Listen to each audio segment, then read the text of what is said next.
Girino, nagkakaroon po dito ng soil testing. Ito.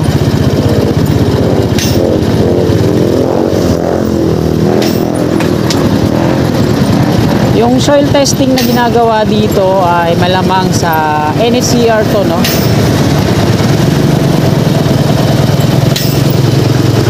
Mas maganda kung tatanungin natin.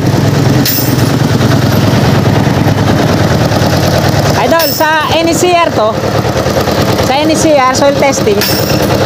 So, ganyan pala yung proseso, no, bro? Ito yung mga equipment na nandito. Galing yan dun sa may Pandakan. Ito na. Yung umpisa ng Section 2A ng Skyway Stage 3 mula dito. So, dito i-connect yan sa Skyway Stage 3. At dito sa unahan, na-pouring na. Konkreto na yung dun sa dulo, yung maiksi. Tapos ito yung mahaba hanggang dun na sa tuktok. Yung pangalawa, kalahati pa lang. Magka-partner to dito. Bali, 4 na magkaka-partner to dito.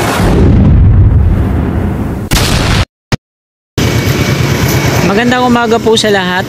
Time check po tayo, alas 10 na po ng umaga at nandito tayo sa may Paco Santa Mesa Road. Ito po yung construction ng Section 2A ng Skyway Stage 3. Dito sa likod po natin yung Padre Jacinto Zamora Bridge. Mag-update po tayo ngayon dito mga kasikap at yung dito sa Skyway Stage 3 kung saan nag-umpisa tong Section 2A. So ayan po yung una natin ng update. So ayan, gusto ko sanang dumiretso doon mga kasikap sa may on-ramp, off-ramp. Kaso yung pabalik may mga traffic enforcer dyan na nagbabantay. Maka-counter tayo, mahirap na, no? Dito pa lang babalik na ako.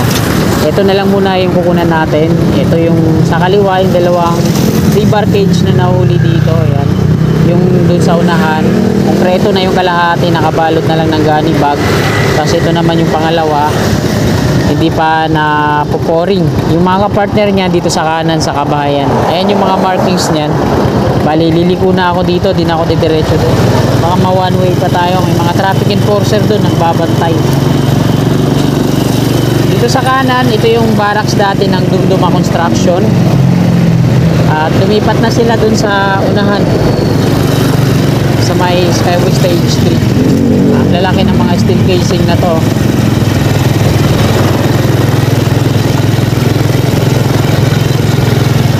Ito yung mga workers ng Dumduma.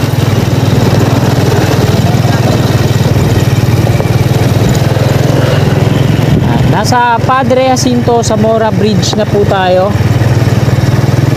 NSCR sa kanan, so wala pa namang ganong progress dito sa tulay ng PNR. At ito mga kasigap, pakita ko dito mismo sa Padre Jacinto Zamora Bridge.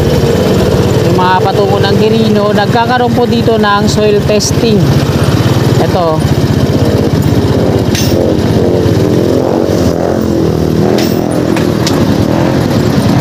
Yung soil testing na ginagawa dito ay malamang sa NSCR to, no?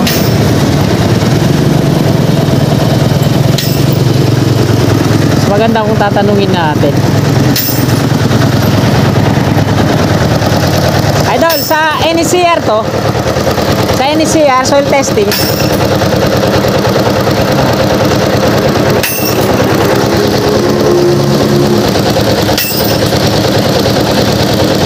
Mega drill.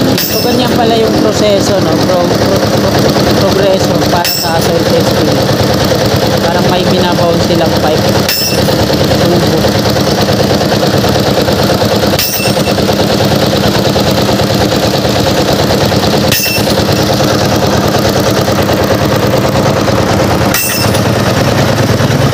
So sa ano nga, sa NSCR nga mga kasigap yung soil testing na ginagawa dito.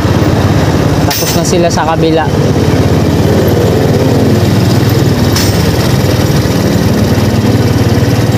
At sila nga din yung stanger peel.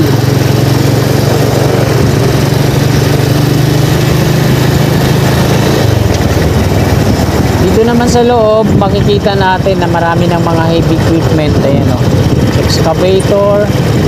Tapos ito naman yung crawler crane. At ang contractor na gumagawa dyan sa loob ay 3V. Tapos tinaasan nila yung bakod nila dito. Meron din silang drilling rig dito na naka-standby.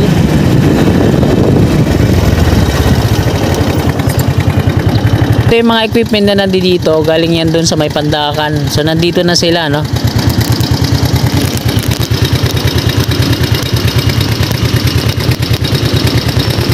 Ayan, hanggang dun na yun.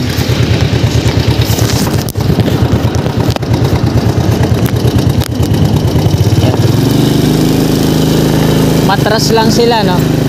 Mula dito sa may Pandakan patungo dito sa may dulo bago tumawid ng Santa Mesa.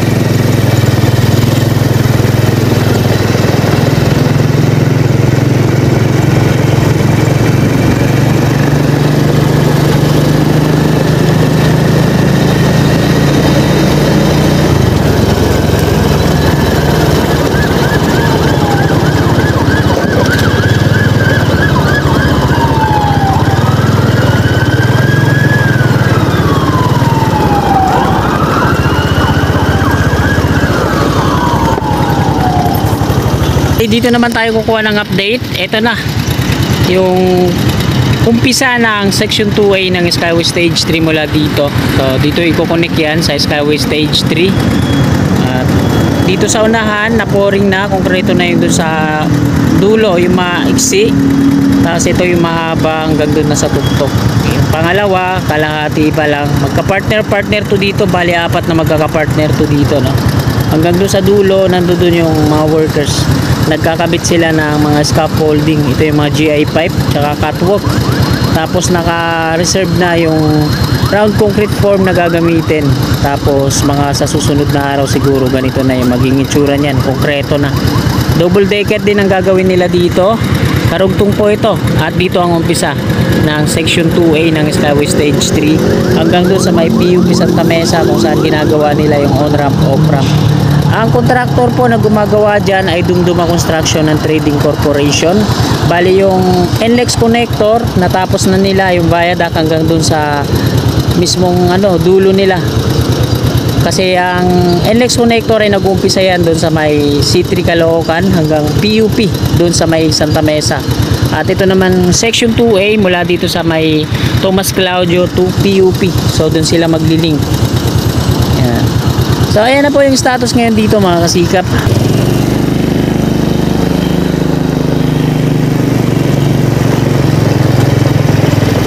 At dito naman, ito yung Pandakan Station PNR na magiging NSCR.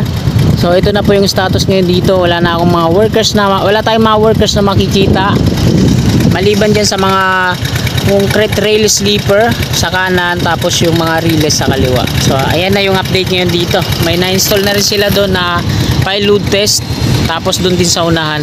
So itong NSCR mga kasikap, construction na ginagawa dito ay bahagi yan sa phase 3. Ito yung nag-uumpisa dito sa Blooming Treat patungong Laguna. Pakita ko dito sa inyo yung file load test na ginawa nila. So ito po yung file load test na ginawa nila. Ayan na lang yung natitira. Bali yung mga rebar dito sa kabilaan na wala, no? Tinanggal. Tapos yung low na dito na nakatakip dyan sa rib type na yero, wala na rin. At ayan na yung status ngayon dito.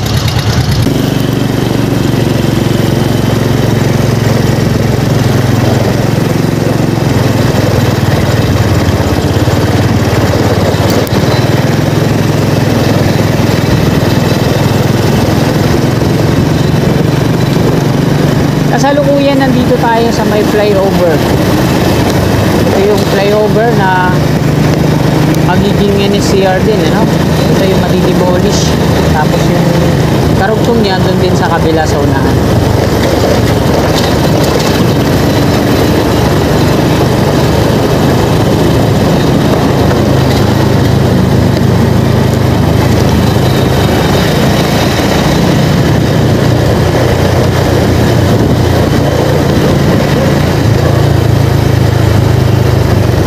Ito naman yung bahagi din ng NSCR sa kaliwa.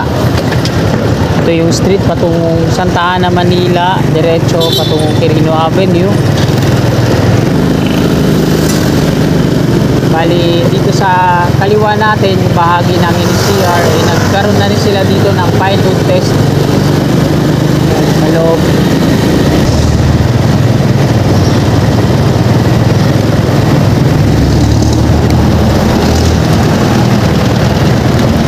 nandito na tayo mga kasikap sa may Plaza Azul.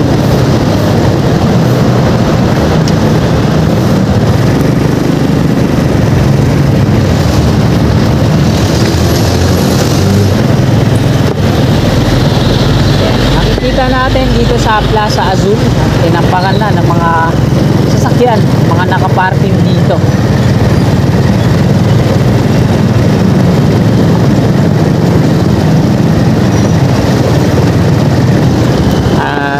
Quirino Avenue southbound na po ito dito. Mga kasigap, hanggang dito na lang po itong video na to. Marami pong salamat. Magandang umaga po sa lahat. God bless po.